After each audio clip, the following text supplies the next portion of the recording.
Leisit chunga hin nunga khat golang khat hi na a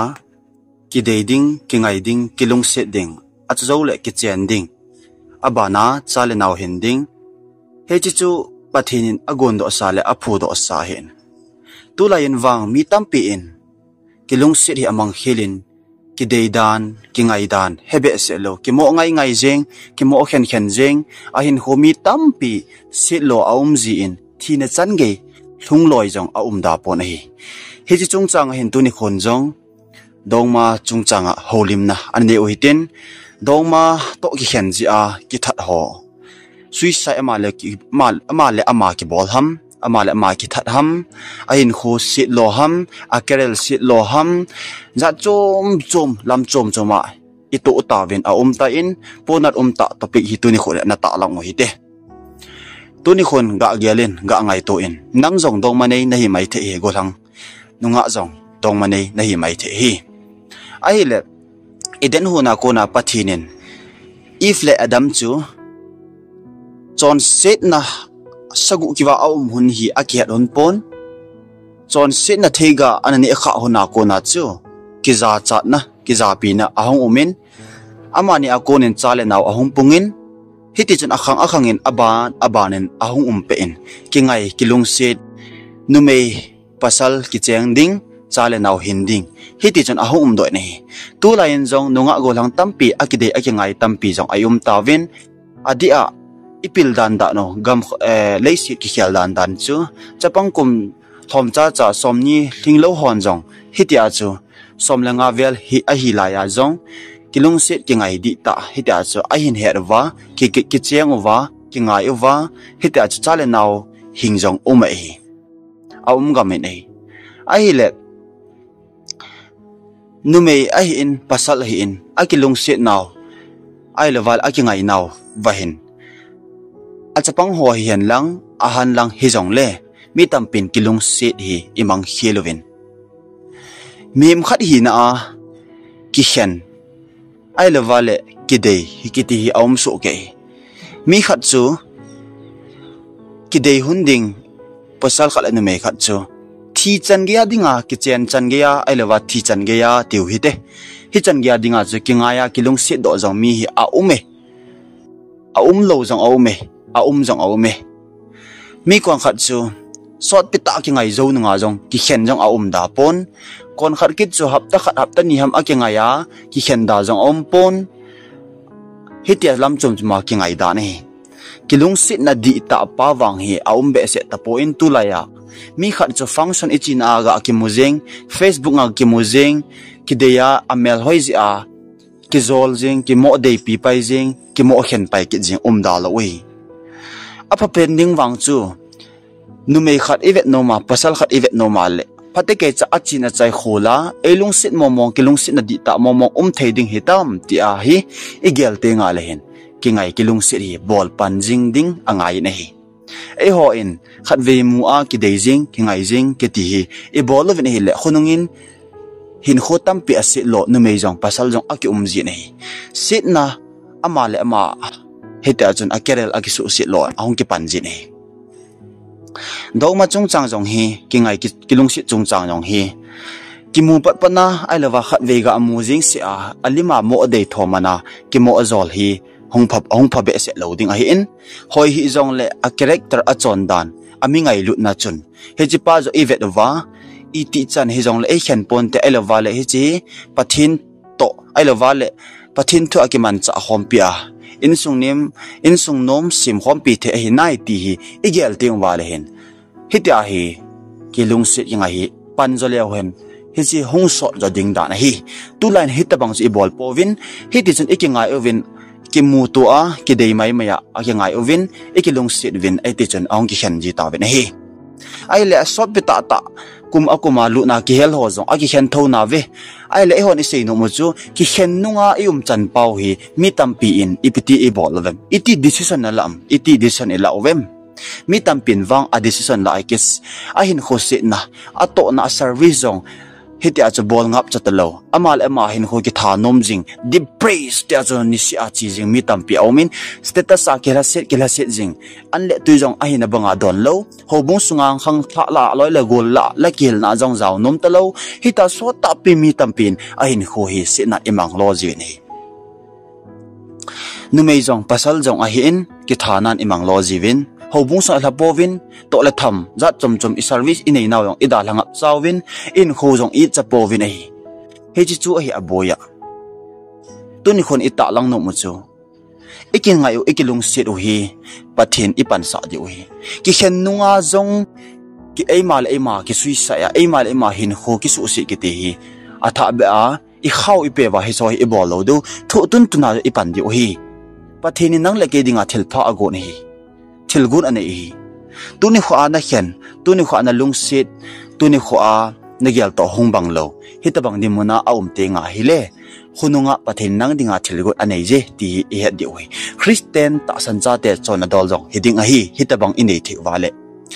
iki khen diu iki ngai diu hi chi chu aum the hi aphat athin ting le amawang thu dan ithip di oi mi tampi iki ngai evin iki khen ting wale hi te chen ki thana ki suisaina eimal ema hin kho ki su sitna I bol sang wa hun pathinin he ji ipida ke ding agon hamti khola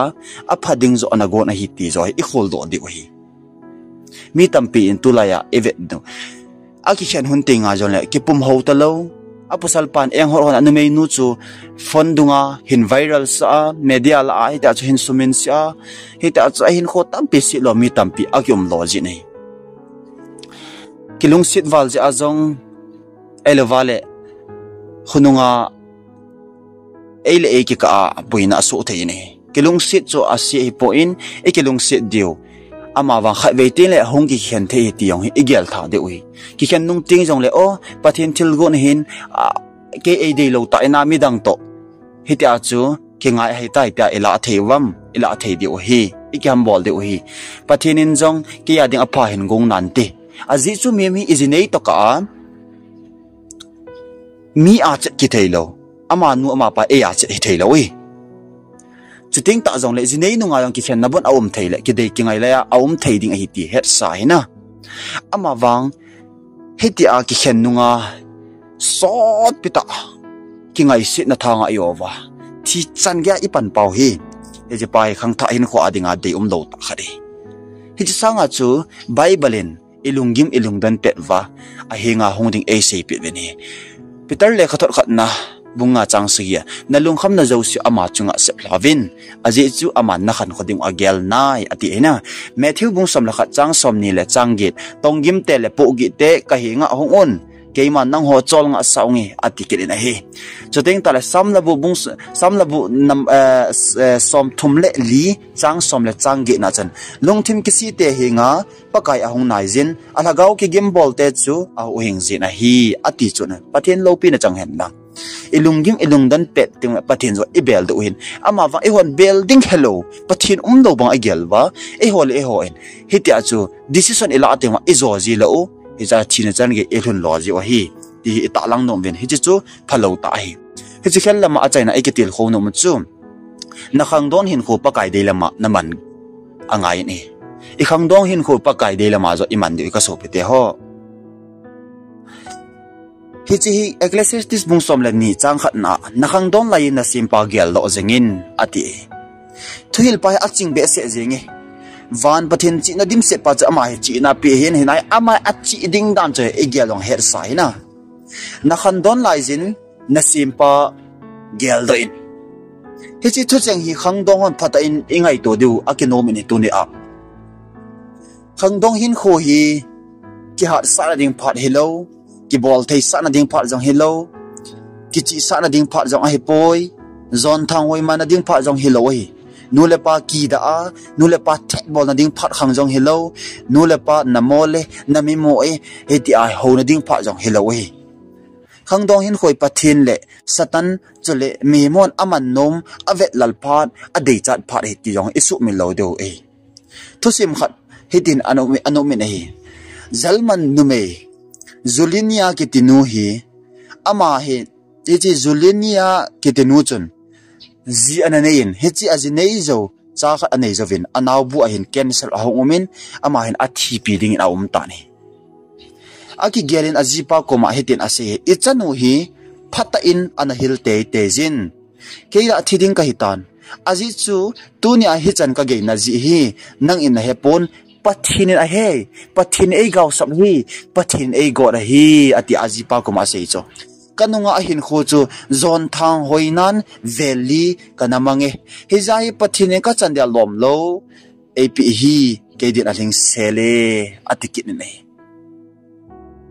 pathin ta san mi wang a hipon ahin la ana to ho zala achandia lom chang a hi chu ahin ke nga le nei gol hang yang chu ti ma chu pathin dei lawa hin khumang na hi le na chan loading api thei pathin au me ti isu men lo di oi khandon la hin khuwa asimpa gel do a simpa thunoya ki tu lu ro hi aki zum so ve ti ki za khaloi nang ma na chon na bang banga na chi na bo na cha na naw in jong a hin zui ding a hi pap chu pap a kile hi ti isu men lo de wi na chon si chu nang man sumil ta jong la chun chon si chu nang na sumil a hil nang na sumil pon leng le le in tin na chunga hong chu ki tho tho de ti na su men lo ding hi khangdong hin kho man thim lo ji a o dia thi izat hitam khangdong hin kho man thim lo ja mi cho el bai ki su izat hitam na nang ma kiching tup din pathin khangdong hin kho na pipon nang ma kilam hilding pathin khangdong hin kho na pipoi na nu na pa na kho na veng na in na da la le na nok na bola na nok ma na chon le ven na masanga wangsit na nga jingi ti na su men lo dei khangdong te ho na khangdong lai na simpa gel do in ti hi khangdong hin kho adinga break hoi pe ne a khangdong lai ya pa ka yin khen cha ho honung le nupi upa a hinung le alo sam kha povin na dinga na phatong koi ham satani nang dinga thelpa epi a bol kha em nang ja satanin tho gim na zoom na mai mo na epi to kham ti egel ngai ibida satan lang ai pan jing ham i tho gim pau pathin lang ai pan lo ham na mel malipen satan de lam pina zuya nang dinga ta sa suge pa na pathin do ma na khang do hin ko na man ding chu hi chi chui di the dingam ilung e he do i gi gel phat do hi tu ni kho ki ngai ki lung sit lai pathin lung de ma oitin in kho pathin lung de ma oitin pathina ki kat do oitin pathin gel do jing lew hen e ki ngai la oi jong le pathin pangin tin itam kha e ki khen nung jong le pathin jala lung mo nei deu ei ma dison ke la loading pathin zo akhat na ikoi thei du hi ti hi ita san o hi chi na hin khang tha te ho in khang tha mi za lai sei no mu chu ki dei ki ngai ki lung si ki ti man them dan bolo hitin ki khen nung zong de ei ma ki su sit in ko chuting ta le ei ma ki tha ki ti hi i bolo be de hi ngai zo si pathinin pathaina bu taw hen